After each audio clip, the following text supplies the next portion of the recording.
I like a nice cup of tea in the morning. As we try to live healthier lives, many of us are looking for caffeine-free alternatives for our daily cuppa. But among the organic, natural, fair trade fruit and herb teas available, is there a hidden danger lurking in some of the pretty boxes? And this is the culprit. Licorice root has been used in Chinese medicine for over 5,000 years, but if you eat or drink enough of it, research shows that it can massively increase your blood pressure, which would take dying for a cuppa to a whole new level. Tastes harmless enough, but within the licorice root there's a chemical called glycyrrhizin, which the EU suggests you have no more than 100 milligrams a day of. So if a tea's got a large amount of licorice in, it's got to carry a warning. Contains licorice. People suffering from hypertension should avoid excessive consumption. That suggests for the rest of us we can drink as much as we like, right? But I think people who are eating licorice regularly are not aware of the risks, and the warning label in the pack, as you've so clearly shown, is totally inadequate. It just says that people with high blood pressure should be careful about taking it. Everyone should be careful, because the risk of blood pressures throughout the range, it's not just those people with high blood pressure at increased risk of stroke or heart attack.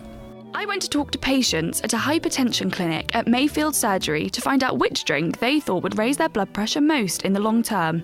The tea. Coffee. I'd take a guess at coffee. Definitely the hot chocolate. Coffee. Oh, well, licorice tea. Would it surprise the rest to hear it was the licorice?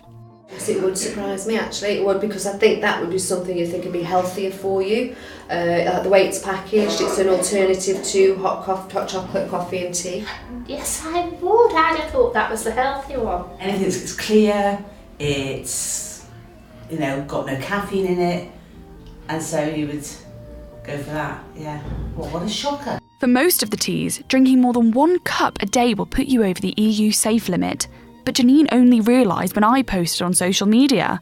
I've been drinking licorice tea for about 10 years, and I was drinking roughly 10 cups a day. When did you realise you had high blood pressure?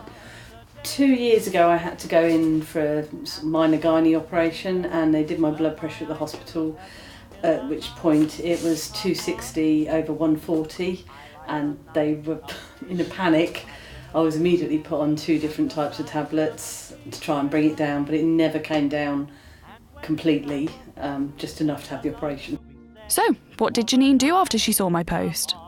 I got straight in touch with you about it and thought, right, yes, I'm going to give it a stop and see how I go, because I took my blood pressure that day and then thought, well, if I give it a week and it hasn't come down, it won't make any difference, because I was on 2 lots of tablets at that point anyway. And it did come down very dramatically, so I carried on stopping drinking it. What was your blood pressure at the point you stopped drinking it? It was 155 over 109, and at that point I was having an aspirin a day and 3 different medications, so yeah. And what is it since you've cut it out of your diet? What is it most recently?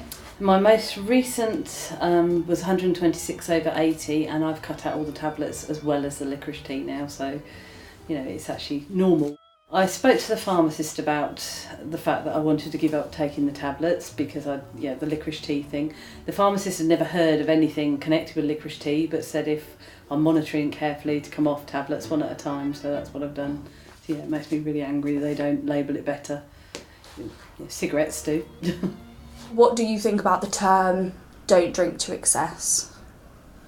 Well, what the hell does that mean? I asked GP Dr. Bedson to have a look at Janine's readings. Off all her medication and not drinking any licorice tea, there is clearly a normal blood pressure that this lady's achieved again. Now, obviously that's not scientific, but that's really suggestive that something was happening there with the licorice tea, and probably is something that needs to be looked into a little bit further. Do you think GPs should be more informed about it? Well, absolutely. I think people are quite unaware of it.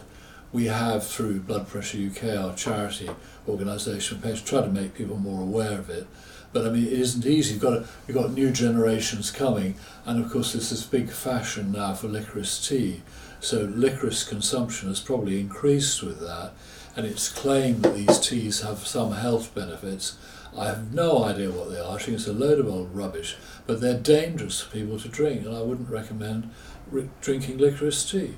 Nikki, a yoga instructor with a really healthy low-salt diet, was astonished to be told at a routine GP appointment that she had high blood pressure. She didn't initially connect it to her licorice tea habit. It was the Tea Pigs mint and licorice tea that I drank. So I left it for several months, and then what happened was I woke up one morning and my husband looked at me and I had a big vein in the side of my head that was really protruded. And he said to me, I'm really worried about this, really, really worried about it. We had a couple of friends in the village are doctors, and he phoned them, they came round, took my blood pressure, it's 220/110. And they said, you know, you really are going to have to go to a doctor and get some medication for this. This is really, really scary. So I thought, okay, at that point I thought, right, I'm going to have to go to the doctor. And it was at that point that I thought, you know, they wanted to medicate me, and in fact they did give me medication, ACE inhibitors. And I thought, I'm not happy taking this. So I started surfing the internet to find out if there's anything that I could, you know, healthier diet, something I could eat or not eat to you know, bring my blood pressure down. And it was purely by chance. I'd surfed and surfed and surfed and found this one little list of items, and in it, halfway down, was licorice root. And, you know, a light bulb went, and it was sort of like, that's what I've been drinking, you know, 5-6 cups a day. So it was purely by chance that I discovered it, and then, of course, you know, stopped drinking it. Been well demonstrated in lots of studies. There's an issue about what dose of licorice, and particularly the active ingredient glycerinic acid, that has this effect. What you need to have a substantial effect on blood pressure, but any form of licorice will put up your blood pressure, and that's dangerous. Well, one of the first things I did was to contact Tea Pigs and actually say to them, like, I'm really concerned about this, because I had read on the packaging that it said, you know, people who suffer from hypertension should not drink excessive quantities. Well, as I didn't have hypertension, it didn't mean anything to me at all. I didn't realise that it could actually cause the hypertension. So I did go back to them and I said, you know, I really feel the labelling needs to change, because it needs to say that perhaps not so much of it should be drunk, and that people should be aware that it can actually cause hypertension. They at the time said that they would address this and change it, although, you know, I mean, nothing was ever done. I mean, it is a massive thing that really, really does need to be addressed, and it's really remiss of the tea companies that they're not addressing this problem. Now, there's no suggestion that licorice is all bad. In fact, it's a powerful and useful root when used responsibly. So what does Natalia Williams, a medical herbalist, prescribe it to treat? And licorice is a really excellent plant to treat the coughs, especially when they're deep-seated, when they're chronic, and they need expectoration. So if somebody's got problems with the stomach, like ulcers, for example, or excessive production of the hydrochloric acid, so the stomach juice, and they have like a problem with gastroesophageal reflux. And it is not for prolonged use, and it's actually advised everywhere for the supervised use by professionals. Okay, so are you concerned that 100% licorice teas are being marketed alongside perceived healthy choices? Personally, as a herbalist, I am, yes. It gives licorice a bad name, and that is really, really upsetting. These teas all have enough licorice in to require the EU warning. These are 100% licorice, 70%, 50% and 35 to 40%. Now, because we don't know where the licorice root is from or what variety it is, we don't actually know how much glycyrrhizin is present. So, I asked the tea companies. Only 3 were able to give me numbers. Asda, 35% licorice, is 91 milligrams.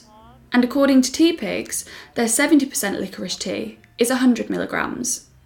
What's even more worrying is this third tea from Morrison's has the exact same amount of licorice in as the tea from Asda, and it has absolutely 0 warning on. So since my email to them, they've promised me that they're going to take this product off their shelves nationwide until they comply with EU regulations. It's just another illustration of how little is known about this, even by the companies selling it.